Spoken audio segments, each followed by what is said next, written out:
Bom, vamos começar a nossa aula. Nós estamos usando aqui o livro do segundo ano do ensino médio, página 62. O título é A Idade de Ouro do Brasil, certo?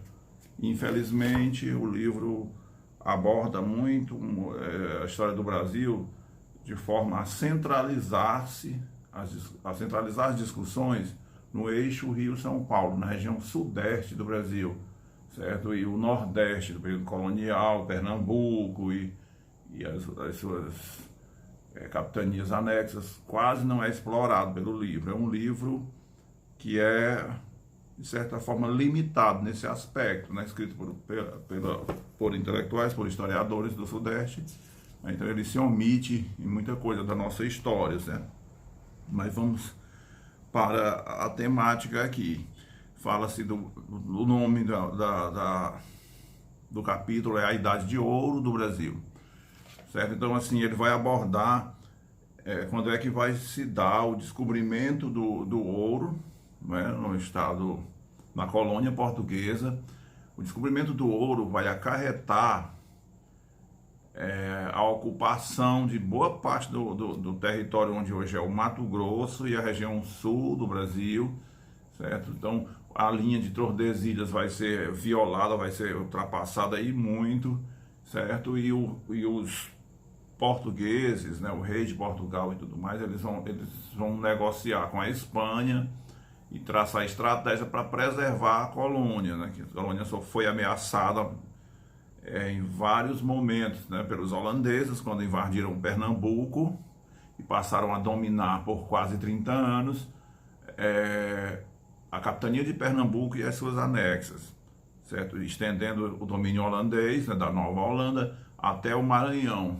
Então, os brasileiros, na chamada insurreição pernambucana, conseguiram expulsar os holandeses do Nordeste. Isso a gente viu na aula anterior, certo? Então, no ano de 1701, 2 por aí, os brasileiros encontram ouro na região que depois será chamada de Minas Gerais, que era um sertão selvagem, certo? Então o ouro é encontrado ali, depois em 1722 é encontrado na região de Mato Grosso, e isso expandiu a ocupação portuguesa pelas áreas, garantindo a posse nas mãos do rei de Portugal e de sua coroa, certo? Dessas terras que vai ser depois o Brasil, certo? Então vamos ver alguns tópicos curiosos, né? Nessa época, a gente tem, depois do conflito com a Holanda, vai acontecer a expulsão dos holandeses em 1650, se não me falha a memória,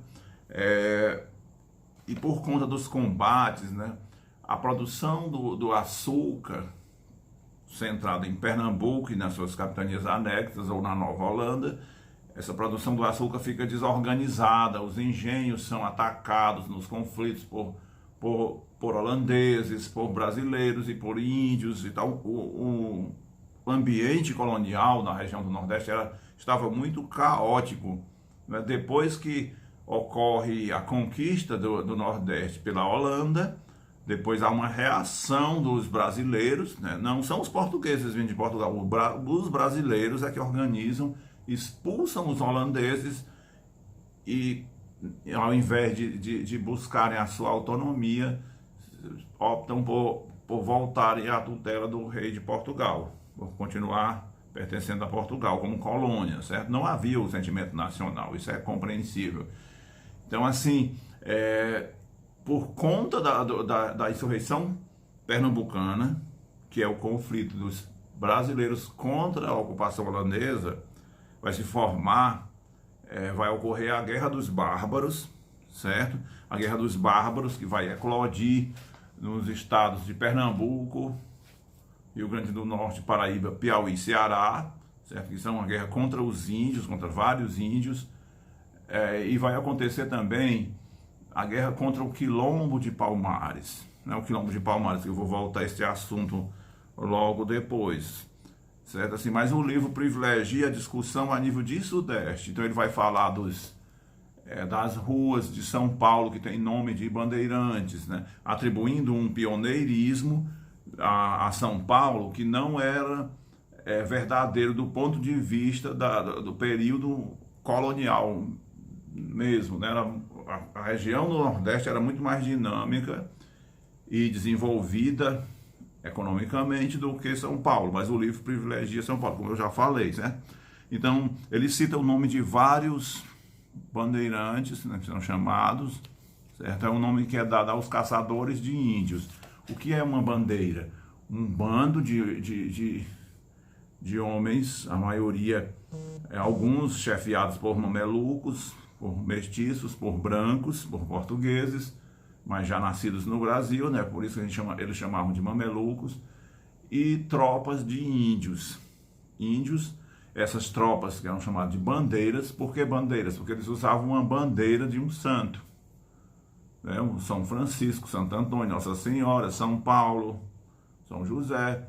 Eles acreditavam que aquela bandeira os protegeria nos combates, certo? Então, assim, essas bandeiras penetravam no sertão para caçar índios, capturá-los e vendê-los como escravos ou explorar sua mão de obra na região que fica ali de São Paulo e Rio de Janeiro. Então eles eram caçadores de pessoas, caçadores de índios. Alguns chamavam de negros da terra, né? Negros da terra, quando você escutar a palavra negros da terra, vocês estão falando dos índios, certo? Então, assim, o livro fala do Anhanguera, que é um dos bandeirantes, um dos caçadores de índio, Fernão Dias, Raposo Tavares, Domingos Jorge Velho, Borba Gato, Paz Barreto, Cardoso de Almeida e Cunha Gago, Amaral Gurgel. São esses aí, né? Os mais conhecidos são facilmente associados a uma espécie de uma imagem heróica de desbravadores do sertão brasileiro, de alargadores das fronteiras do território nacional, de responsáveis pela grandeza de nosso país e incansáveis líderes de expedições em busca de metais preciosos. Essa imagem foi construída no século XIX, né? Ou seja, 200 anos depois, né? Foi criada uma áurea mística em torno dos bandeirantes, transformando eles em heróis que estenderam as fronteiras do Brasil. Isso não é verdade. Eles eram assassinos, eles eram caçadores de índios, eles estupravam, eles matavam, eles guerreavam, eles massacraram povos inteiros. E eram tropas mestiças, não eram tropas de europeus, não eram tropas de portugueses. Uma bandeira tinha em média 400 homens, né? A quase totalidade eram índios, já cristianizados e engajados por um comando militar, né, com armas de fogo e com flechas e tal. Eles adentravam os sertões e passavam às vezes um ano ou mais caçando ouro, caçando pedras preciosas e caçando índios para serem escravizados. Aí, se eles encontrassem uma tribo, eles usando armas sofisticadas, né, armas de fogo, usando a surpresa, eles atacavam aquela tribo e as aprisionavam todos, né, aos índios, e esses índios eram arrastados para o litoral e vendidos como escravos. Essa máquina engoliu centenas de povos da região onde hoje é Minas Gerais, onde é São Paulo, um pouco do Rio de Janeiro, Mato Grosso, Goiás, enfim, foi num crescimento exponencial até que os bandeirantes acharam ouro em 1701 na região que é hoje Minas Gerais. Acharam ouro, depois acharam pedras preciosas, né? Daí o nome do estado, Minas Gerais. Tem mina de ouro, tem mina de prata, tem mina de ferro, tem mina de esmeralda, diamantes, certo? Por isso deram o nome a essa região da selva, né? Que eles chamavam na época selva, eles chamavam da região, eram o sertão. Sertão quer dizer selva. E aí mais na frente acharam no Mato Grosso. Aí não tinha o nome de Mato Grosso, né? e o coração selvagem do continente americano, nessa parte aqui que estava sob os cuidados, sobre a nomenclatura, sobre a posse da coroa portuguesa. Esse coração selvagem foi conquistado pelos lusitanos, pelos luso-brasileiros, pelos brasileiros, ó, curioso. Geralmente a gente atribui isso aos portugueses, mas a expansão das fronteiras, o extermínio da população nativa, a sua escravização e também a sua assimilação, porque nós somos mestiços, nós somos também filhos desses índios que sobreviveram, né? Pela miscigenação intensa que aconteceu entre brancos e índios no Brasil daquele período, né? Nós também descendemos dos tupis, dos guaranis, descendemos dos tapuias aqui do Nordeste, né? Certo? Dos tabajaras, dos cariris e outros povos mais. Então, assim, continuando a leitura, desde o início, a gente de São Paulo, em geral mamelucos, filhos de portugueses com índias, lançou-se ao apresamento de indígenas de tribos próximas aos aldeamentos, nas missões jesuíticas e tal. Quer dizer que eles atacavam até os índios já cristãos, já cristianizados pelos jesuítas, né? Certo? Aí, continuando, durante a ocupação holandesa em Angola e em outros pontos do litoral africano, quando o fornecimento de escravizados tornou-se mais irregular e seu preço bem superior ao do açúcar, os suprimentos de negros da terra contribuíram para manter a produção canavieira, certo? Quando a Holanda invadiu Pernambuco e invadiu também Angola. Quando os brasileiros expulsaram os holandeses, eles continuaram em Angola. Então, Angola era de onde os brasileiros, os brancos, né, traziam os escravos para abastecer os engenhos de açúcar com mão de obra escrava, certo? Então, quando faltou essa mão de obra, porque os holandeses estavam dominando Angola, certo? Aí, então, os paulistas, que eram chamados, né, os paulistas eram os chamados de bandeirantes, eles passaram a caçar os índios, mesmo os índios das missões protegidos pelos padres jesuítas, certo? Então, é um processo de canibalização desses povos, mesmo já cristianizados e protegidos, supostamente protegidos pela igreja, ok? Então, assim, a economia do açúcar em Pernambuco, em São Paulo e tudo mais, ela passou a demandar um contingente de mão de obra escrava muito grande, e foi essa economia que foi responsável pela introdução em larga escala, já no século 17 e 18, né? No século 16, os escravos eram os índios, né? No século 18 eram os africanos, a grande maioria da mão de obra, certo? Então, os negros eram trazidos da África, da Guiné e de Angola, certo? Despejados nas regiões dos engenhos de açúcar do Brasil, como escravos, né? Então, esse ambiente colonial foi responsável por isso. As populações negras, elas estão onde a economia colonial se desenvolveu, a economia açucareira, né, das plantations de cana-de-açúcar, em Pernambuco, na Bahia, em São Paulo, Rio de Janeiro e tal, né? São Paulo não, desculpa, me coloquei mal. Mas Rio de Janeiro, São Paulo... Ai meu Deus, São Paulo não, caramba. Rio de Janeiro, Minas Gerais, Pernambuco e Bahia. Essas regiões receberam um efetivo numeroso de populações negras, certo? Até hoje a gente observa isso na população, uma quantidade muito grande de afrodescendentes, enquanto que essas regiões periféricas da economia canavieira, como é o caso aqui do Ceará, como é o caso da Paraíba, do Rio Grande do Norte, não tiveram um efetivo tão numeroso de africanos. Foi introduzido lá, mas não numa escala tão significativa quanto essas outras que eu já mencionei, certo? E a região norte, né, onde hoje está o estado do Pará, Maranhão, por aí vai, toda a região norte, né, ela quase não teve a introdução de africanos, porque a economia da cana-de-açúcar não estava se desenvolvendo ali. Era uma forma precária de economia, é o extrativismo, certo? Então, assim, nesse meio tempo, com a introdução da economia, aliás, com o desenvolvimento da economia açucareira nas plantações de cana-de-açúcar do Nordeste, cobiçadas por portugueses, espanhóis, franceses e holandeses, esses ambientes muito conflitivos, né? A Holanda tomou o Nordeste para si, como eu já falei, né? E os brasileiros reagiram e expulsaram os holandeses quase 30 anos depois, certo?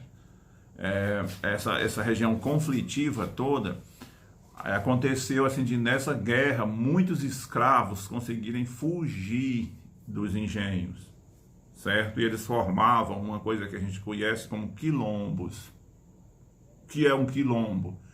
Quilombo quer dizer uma aglomeração de população de escravos fugidos. É um reduto de escravos fugidos, né? de ex-escravos e tal. Aí nós tivemos muitos quilombos, mas o mais famoso é o quilombo de Palmares. Palmares, o nome Palmares vem porque lá tem uma palmeira, tinha muitas palmeiras, né? Que hoje, eu acredito que seja o Coco-Babaçu e tal. Era uma região cuja natureza tinha muitas dessas palmeiras. Aí o nome do lugar era Palmares, certo? Então, esses quilombos, quando os holandeses invadiram Pernambuco, muitos desses escravos fugiram para o quilombo. Então, o quilombo que era... Na verdade, o quilombo de Palmares, você não tinha um só quilombo, você tinha dezenas de pequenos nichos de populações negras, né, que se organizavam para se defender mutuamente, certo? Eles se organizavam, tinham um rei, né, que governava esses quilombos todos e tinham uma espécie assim de assembleia de guerreiros, onde as decisões eram tomadas conjuntamente, né, e aplicadas, né, as estratégias de defesa, de ataque e tal. No quilombo, o quilombo era uma pequena cidade, né, no auge do quilombo de Palmares, né, depois das invasões dos holandeses, que eles receberam um efetivo populacional muito grande, se tornou tão populoso que os senhores de engenho, né, as autoridades da época não tinham mais forças militares para massacrar e destruir, debelar o quilombo, certo? Então, assim, o que o quilombo vivia? O quilombo vivia da agricultura, eles plantavam e colhiam e comercializavam, né, com as fazendas em volta, e viviam da criação de animais, do gado, né, essas coisas assim.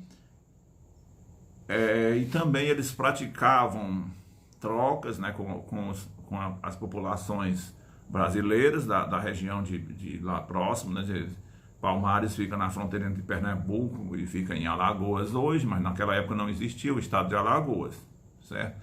Aí, então, assim, o quilombo era abastecido e se abastecia no comércio, de um comércio de formiguinha, um comércio regional. Eles faziam também incursões nas fazendas para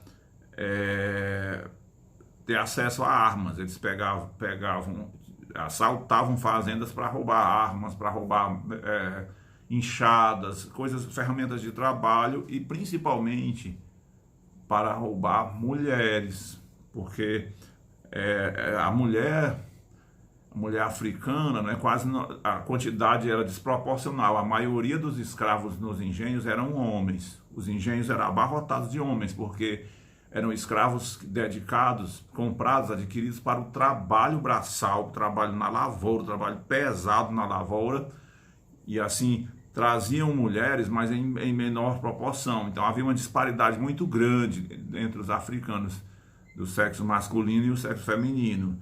Então, assim, era muito raro uma mulher negra para os africanos. A maioria deles não tinham mulheres africanas, eles precisavam se relacionar com índias, com as mulheres índias, miscigenando mais ainda essas duas etnias, fundindo brancos com índios, né? A gente vai ter agora a fusão de africanos e índios, né? Misturando o caldo étnico do Brasil, né? que a gente vai conhecer nos séculos seguintes. Aí então assim, eles invadiam as fazendas, soltavam os escravos, traziam para o quilombo, né? Traziam as mulheres para o quilombo, algumas se casavam, outras não, porque no quilombo você não tinha uma sociedade monogâmica, muito organizada, né? Curioso que havia, em Palmares, havia escravos, eles chegaram a escravizar determinados africanos ou escravos de origem africana por vários motivos, né? Sendo assim, desde de pessoas que eles tinham, que eram capitães do mato e tal, que combatiam os negros, aí eles capturavam essa pessoa e ele era escravizado em Palmares, havia um caráter de punição. Então assim, quando os brasileiros estavam lutando contra os índios na Guerra dos Bárbaros, em 1700, por aí, né? 1690, formou-se um exército, né, entre aspas, né, de tropas de bandeiras para massacrar os índios, certo? Vários exércitos de bandeiras, de tropas de bandeiras para massacrar os índios no Ceará, em Pernambuco, em Alagoas, em Sergipe e tal. E um desses exércitos foi contratado pelos brasileiros para massacrar o quilombo de Palmares, certo? Este exército estava, eu chamo de exército, mas é uma bandeira, tá? Ele estava sob o comando de um bandeirante chamado Domingos Jorge Velho, certo? Grava esse nome, Domingos Jorge Velho. Ele invade a região de Palmares, organiza um cerco sobre Palmares, né, durante meses e meses. A ideia é matar, forçar os negros a saírem de dentro de suas muralhas, porque tinha muros de madeira, né, tinha em torno dos quilombos. Então, cercados sem ter acesso à comida, os negros foram forçados a ir para o combate, né? Até que os brasileiros, os bandeirantes, sob o comando do Jorge Velho, conseguiu derrubar essas muralhas e invadir Palmares, certo? Aí, então Palmares, eu tinha falado sobre a forma de governo de lá, só que eu não concluí o raciocínio. Palmares era governada por um rei africano. Eles elegiam entre si. Geralmente o rei era o guerreiro mais valente, mais viril e tal, né? Que tinha uma espécie de harém, ele tinha várias mulheres e tudo mais. Aí o mais famoso deles, tem dois famosos, é Zumbi dos Palmares. Mas antes de Zumbi, a gente teve o Canca Zumba, certo? E ele, quando ele soube do exército montado para esmagar Palmares, ele quis negociar, ele quis fazer um acordo de paz, ele quis impedir que houvesse uma guerra, porque ele via que não tinha forças para enfrentar os brasileiros, certo? E ele foi derrubado do poder e foi morto, e tomou o seu lugar o famoso Zumbi dos Palmares, né? Que é o dia da morte de Zumbi. 20 de novembro é o dia da consciência negra, certo? Zumbi, ele tem por característica ter se recusado a negociar, né? Ele articulou o quilombo para resistir e não quis saber de negociar, ele resistiu furiosamente contra a sociedade escravagista de sua época. Daí o fato de Zumbi ser tomado como um símbolo da resistência negra contra a escravidão, certo? Aí então assim, o quilombo foi cercado, as muralhas caíram, Zumbi conseguiu fugir. Curioso que o título de Zumbi, o nome Zumbi, quer dizer, nos idiomas da África, né, daquela região de Angola, quer dizer morto-vivo, certo? Quer dizer zumbi, como até hoje a gente usa, né, os zumbis de Walking Dead, certo? O morto-vivo. O zumbi era o morto-vivo. Então assim, depois que o Zumbi, que Palmares caiu, né, os brasileiros mataram Zumbi, não é? Mas assim, surgiu a lenda que Zumbi estava vivo, né? Achavam que ele ia voltar, ou então que tinha, até mesmo pela crença, né, dos povos que o seguiam, né, ele iria voltar dos mortos, e como ele tinha muitos assim, parentes e eram parecidos com ele, né? Então, assim, vários homens reivindicaram para si ser zumbi, e de fato o zumbi parecia vivo, ele aparecia em outros lugares. Ah, fulano viu o zumbi em tal lugar, saqueando uma fazenda, matando o seu capataz, chicoteando, não é? O capitão do mato. Ele gostava de humilhar o capitão do mato, e roubando as negras para fazer delas suas amantes, num harém particular. Então, assim, zumbi parecia uma figura surreal que tinha realmente voltado dos mortos no imaginário dos moradores da região, né? Dos palmarinos e da região, onde hoje está Alagoas, certo? Assim, havia uma mitologia em torno do nome de zumbi, e ele foi morto, sua cabeça foi decepada e pendurada numa estaca em praça pública, para servir de exemplo para os outros africanos não se rebelarem contra a escravidão, contra os senhores, certo? Aí, então, essa seria essa história aí do período colonial. Então, nesse mesmo contexto, massacrado Palmares, a tropa de Domingos Jorge Velho deixou a região, né? Da população de Palmares, as mulheres e as crianças foram vendidas, divididas entre os capitães, foram vendidas como escravas, né? E o dinheiro foi dividido entre os capitães, e parte foi enviado para a coroa portuguesa, certo? Essa foi a queda de Palmares. Aí a tropa do Jorge Velho passou a lutar contra os índios, né? Da região do Piauí, da região do São Francisco, daquela região, né, percorrendo essa área, certo? Até que parece que o Jorge Velho se estabeleceu na região de Alagoas e se tornou um fazendeiro lá. Aí de lá veio a falecer com o tempo, né, sem ser incomodado. Mas ele foi responsável pela morte de milhares de índios e africanos, né? Então é uma das figuras mais notáveis, no mau sentido, da história do Brasil colonial, certo? E assim, essa é a história de Palmares. Aí depois eu vou trabalhar com vocês a questão do ouro das Minas Gerais, a administração portuguesa sobre o ouro, e depois a rebelião contra a administração portuguesa, que vai culminar na prisão de Tiradentes e no seu enforcamento na sede a transferência da capital, né, aconteceu, né? A capital deixou de ser a Bahia para ser o Rio de Janeiro. Então Tiradentes é conduzido até lá e é enforcado, decapitado e esquartejado em suas partes, né? Sua cabeça e as suas tripas, seus membros são pendurados em estacas nos caminhos da Vila Rica. Mas isso não é agora, né? Não é nessa aula, não. Estou só dando uma prévia. Então essa é a parte que eu gostaria de deixar registrado agora, certo? Valeu!